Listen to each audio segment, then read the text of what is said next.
एक बार फिर से आपका स्वागत है मेरे चैनल पे। आज हम बात करने जा रहे हैं 12th क्लास के चैप्टर इलेक्ट्रोकेमिस्ट्री के बारे में, जिसका एक पार्ट हम पहले पढ़ चुके हैं, जिसका वीडियो मैं अपलोड कर चुका हूँ। अब सेकंड पार्ट की बात करते हैं। आज हम पढ़ेंगे electrolysis and law of electrolysis.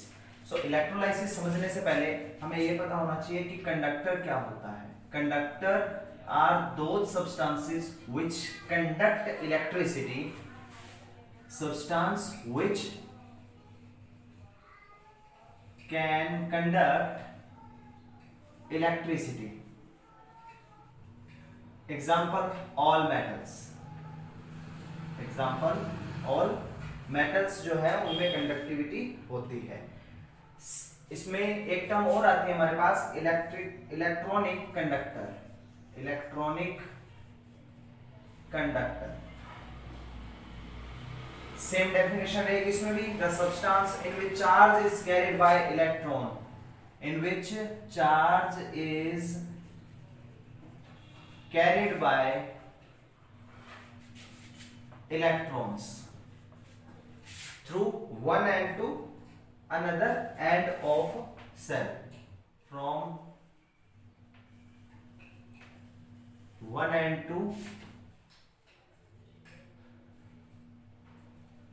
another end are known as electronic conductor. Same metal जो होंगे इसमें वो इसके एग्जांपल रहेंगे, और एक नॉन मेटल भी है, all metals and graphite.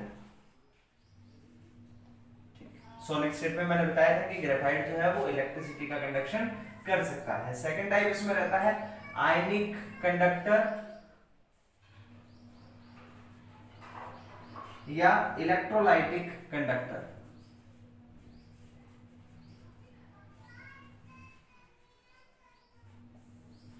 Ionic conductor, substance in which charge is carried by ions are called ionic conductor। जिसमें जो चार्ज है, charge is carried by electrons।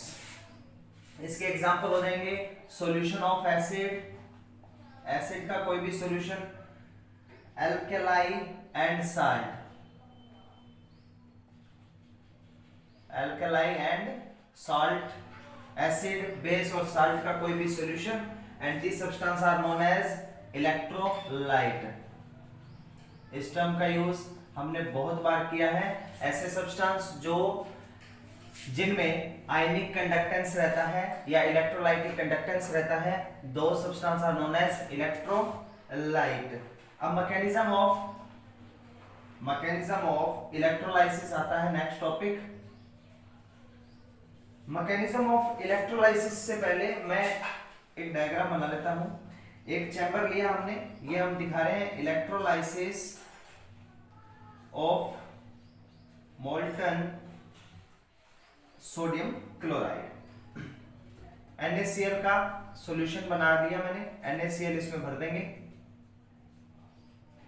NaCl molten, ठीक है। कैथोड और एनोड लगाएंगे, ये हमारे पास होगा कैथोड और यहां हम लगा देंगे एनोड।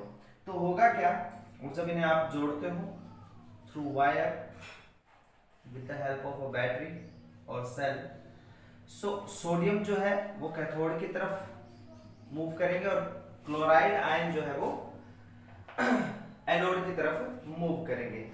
तो रिएक्शन होगी क्या इसमें, जो Na+ आयन है वो इलेक्ट्रॉन गेन करके क्या बनने लगेंगे, कैथोड पे Na+, और क्लोराइड आयन जो है वो अपने अंदर से एक इलेक्ट्रॉन निकालकर क्लोरीन बनने लगेगा, और 2 मॉलिक्यूल्स ऑफ क्लोरीन ऐड होंगे, जिससे वो क्या बना लेंगे, Cl2 गैस बना लेंगे हमारे पास।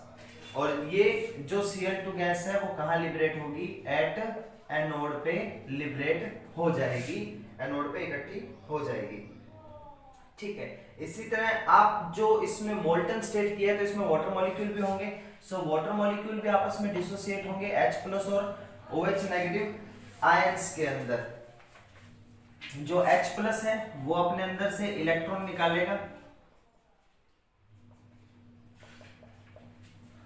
सॉरी H+ जो है वो एक इलेक्ट्रॉन लेगा और क्या बनाएगा, हाइड्रोजन बना लेगा और सिमिलर हाइड्रोजन ऐड होकर क्या बना लेंगे, H2 गैस बना लेंगे हमारे पास। अब नेक्स्ट आता है हमारे पास लॉज ऑफ इलेक्ट्रोलाइसिस, कि इलेक्ट्रोलाइसिस के जो लॉज हैं, जो नियम हैं वो पढ़ते हैं। Basically these laws are given by Faraday, जिसके बारे में हमने लास्ट वीडियो में भी बात की थी कि फैराडे कांस्टेंट आया था हमारे पास एक। अब पहला लॉ है लॉज ऑफ इलेक्ट्रोलाइसिस, जिसमें पहला लॉ है Faraday's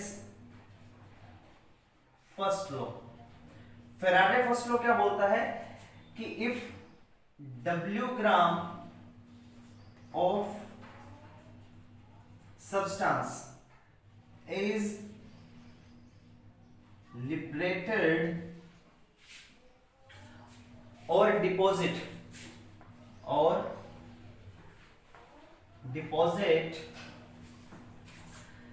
at any electrode is directly proportional to the charge passing through. Deposited is directly proportional to charge, कि उसमें कितना चार्ज फ्लो हुआ है और कितना अमाउंट जो है वो डिपॉजिट हुआ है या लिबरेट हुआ है, वो डिपेंड करेगा उसकी चार्ज अमाउंट पे। Means W is proportional to Q और W is equal to Z। Q लगा देंगे हम यहाँ पे, और Z जो है वो इलेक्ट्रोकेमिकल इक्विवेलेंट कहलाता है। Electrochemical equivalent which is a constant. E for electro, C for chemical and another E for equivalent। ठीक है, यहां W जो है वो अमाउंट ऑफ सब्सटेंस है जो लिबरेट हुआ है या डिपॉजिट हुआ है किसी भी इलेक्ट्रोड पे, और Q जो है वो चार्ज है। If we have current is equal to 1 ampere, time is equal to 1 second, then W will equal to Z because Q is equal to I T होता है। ठीक है, अगर I भी 1 रहेगा हमारे पास, T भी 1 रहेगा, तो W is equal to Z। Q है, Q की वैल्यू 1 हो जाएगी, so W becomes equal to Z। So electrochemical equivalent of a substance is equal to the mass or weight of a substance which is liberated or deposited on an electrode when current 1 ampere passing in 1 second। ये चीज। Now बात करेंगे Faraday के second law के बारे में। So according to second law समझने से पहले मैं आपको एक डायग्राम बना दूं कि ये हमने दो अलग अलग चैम्बर्स को कनेक्ट किया है। एक स्टैंडर्ड चैम्बर से जिसमें H2SO4 सॉल्यूशन बना है, एसिडिफाइड वाटर बना है इन ट्यूब्स के अंदर, जो कि इलेक्ट्रोलाइसिस होने के बाद हाइड्रोजन और ऑक्सीजन गैस बनाएगा। ये चैम्बर कनेक्टेड है एक दूसरे चैम्बर से जिसमें कॉपर सल्फेट सॉल्यूशन और कॉपर का इलेक्ट्रोड है। Then third chamber is AgNO3 solution with Ag electrode, और बाहर एमिटर की बैटरी और रियोस्टेट के साथ हमने लगाया है। फैराडे का सेकंड लॉ क्या कहता है, if same amount of electricity या करंट किसी दो अलग अलग सब्सटेंस पे या किसी डिफरेंट इलेक्ट्रोलाइट पर डालते हो तो उनका जो सेम वेट है वो डिपॉजिट या लिबरेट होगा। इट मींस अगर आप दो सब्सटेंस लेते हो, पहले में आप इलेक्ट्रिसिटी फ्लो करते हो E1 या इलेक्ट्रिसिटी फ्लो करते हो, चार्ज फ्लो करते हो Q1, तो उसमें मास डिपॉजिट होगा W1। ठीक, इस तरीके से। और सेकंड में क्या रह जाएगा, अगर दोनों में अमाउंट ऑफ इलेक्ट्रिसिटी सेम है तो दोनों में जो वेट है, क्वांटिटी है मास की, जो लिबरेट होगा या डिपॉजिट होगा वो सेम रहेगी। तो मैं लेता हूं इसमें कि if quantity of substance are W1 and W2 और equivalent weight of substance E1 and E2, कि दो सब्सटेंस है मेरे पास जैसे कॉपर का और सिल्वर का, तो दोनों का जो वेट डिपॉजिट हुआ है वो वेट होगा W1 W2 और उनका इक्विवेलेंट वेट लिया है मैंने E1 और E2। तो according to Faraday law W1 upon E1 is equal to W2 upon E2। W1 की वैल्यू क्या रहेगी, W की वैल्यू क्या है हमारे पास, Q ZQ1 upon E1 is equal to ZQ2 upon E2। ठीक है, अब Q हम चार्ज जो है वो दोनों में सेम डाल रहे हैं, तो यहां हो जाएगा ZIT upon E1 is equal to ZIT upon E2। ये कॉन्सेप्ट हो जाएगा क्योंकि मैंने Q को क्या कर दिया, कन्वर्ट कर दिया। IT से IT आप कैंसिल कर सकते हो, हमारे पास क्या आ जाएगा ZE1 is equal to Z2E2। ये कॉन्सेप्ट, इट मींस जो ECE है वो किसके प्रोपोर्शनल है, इक्विवेलेंट वेट के प्रोपोर्शनल है। So electrochemical equivalent of a substance is directly proportional to its equivalent weight और केमिकल इक्विवेलेंट। न्यूमेरिकली जब फाउंड किया गया तो फेराडे ने अपना एक कांस्टेंट ड्राइव किया जिसकी वैल्यू रखी 96,500 कूलम। ये कैसे हुआ, इसने ये दिया कि अगर if 1 gram equivalent weight of substance 1 gram of equivalent weight of substance needed 96,500 coulomb charge to get deposit on electrode, कि 1 ग्राम इक्विवेलेंट वेट अगर डिपॉजिट करना है तो you need to be have 96,500 coulomb charge in it. ठीक है, तो यहां से अगर आप W का एक और फॉर्मूला निकालना चाहो तो आपके पास आ सकता है W is equal to ITE means QE upon में F, और F की वैल्यू 96,500। अगर डेफिनेशन की बात करें तो quantity of electricity that is used to deposit 1 gram equivalent weight of any substance. 1 gram equivalent weight of any substance को deposit करने के लिए जितना क्वांटिटी चाहिए इलेक्ट्रिसिटी का वो क्या है, फेराडे होता है। इसी पे अगर एक एग्जांपल देखें हम, तो एक एग्जांपल है कि एक रिएक्शन है हमारे पास जिसमें Na plus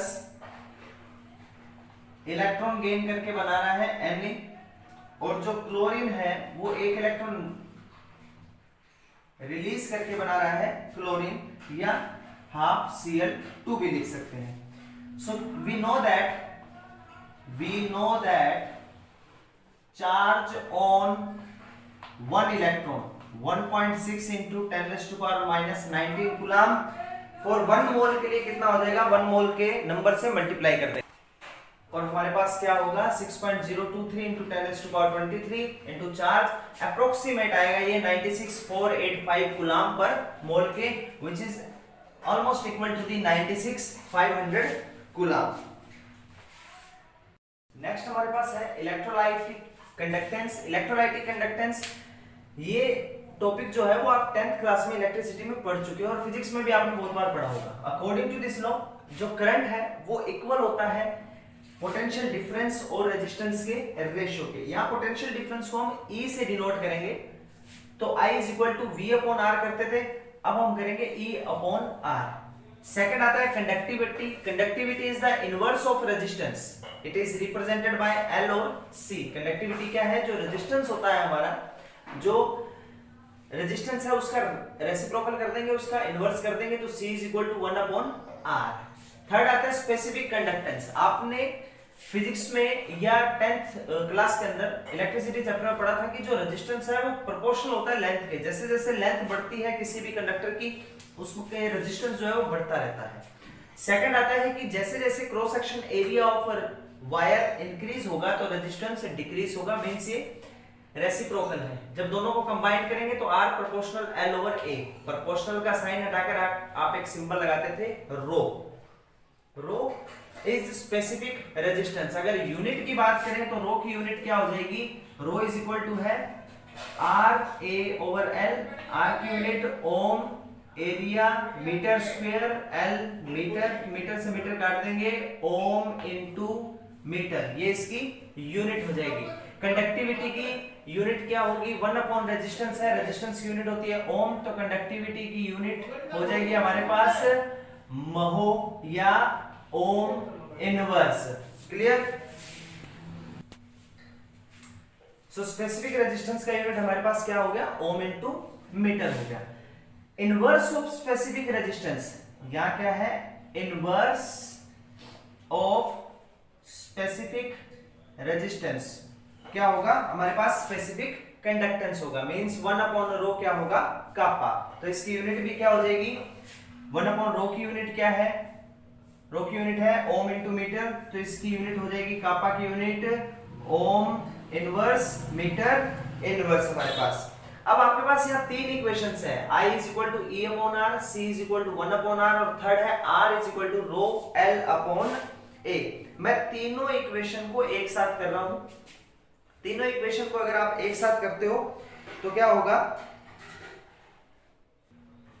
third equation R is equal to rho L upon A, मैं इसका रेसिप्रोकल कर लेता हूं, 1 upon R is equal to rho जो है वो अपॉन में चला जाएगा, L अपॉन में, और A ऊपर चला जाएगा। थोड़ा सा सेट करके लिखें तो 1 upon rho into A upon L, 1 upon rho, 1 upon R जो है वो हमारा C था, और 1 अपॉन रो जो है वो हमारा कापा था। तो C is equal to K या कापा A अपॉन L आता है। C कंडक्टेंस हमारे पास, kappa specific conductance, if length L is equal to 1 meter और area is equal to 1 meter square, so C will equal to the K, means जो conductance है वो specific conductance के equal हो जाएगी। सो डेफिनेशन अगर आप देना चाहो तो डेफिनेशन दे सकते हो, conductance of 1 meter square area and 1 meter length wire is equal to the specific conductance of that conductor। Clear? Next आता है हमारे पास मोलर कंडक्टेंस। मोलर कंडक्टेंस को रिप्रेजेंट करेंगे लैम्डा एम से, लैम्डा एम से रिप्रेजेंट करेंगे इसे।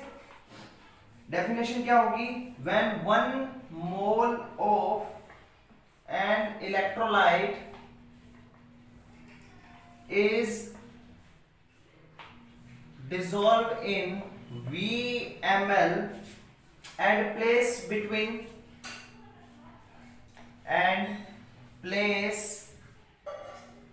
between parallel electrode of length L, then conductivity produced due to all the ion is called molar conductance. कि 1 मोल इलेक्ट्रोलाइट को अगर आप VmL सॉल्यूशन में डिसॉल्व करते हो, L लेंथ का जो है उसका इलेक्ट्रोड होगा, तो उसमें जो मोलर कंडक्टेंस जो कंडक्टेंस होगी वो उसकी मोलर कंडक्टेंस हो जाएगी। ठीक, तो इसमें रहेगा क्या, lambda m is equal to kappa into उसका volume, means molar conductance is equal to the specific conductance into volume of the solution having 1 mole of electrolyte. Volume of solution having 1 mole electrolyte हमारे पास। अगर concentration आप C में लेते हो तो lambda m हमारे पास क्या हो जाएगा, V को कन्वर्ट कर देंगे हम 1000 अपॉन C के अंदर, और इसकी अगर यूनिट की बात करें तो यूनिट आपके पास क्या हो जाएगी इसकी, ओम इनवर्स मीटर इनवर्स इसकी खुद की यूनिट थी, अपॉन में कंसंट्रेशन की यूनिट क्या रहेगी हमारे पास, मोल।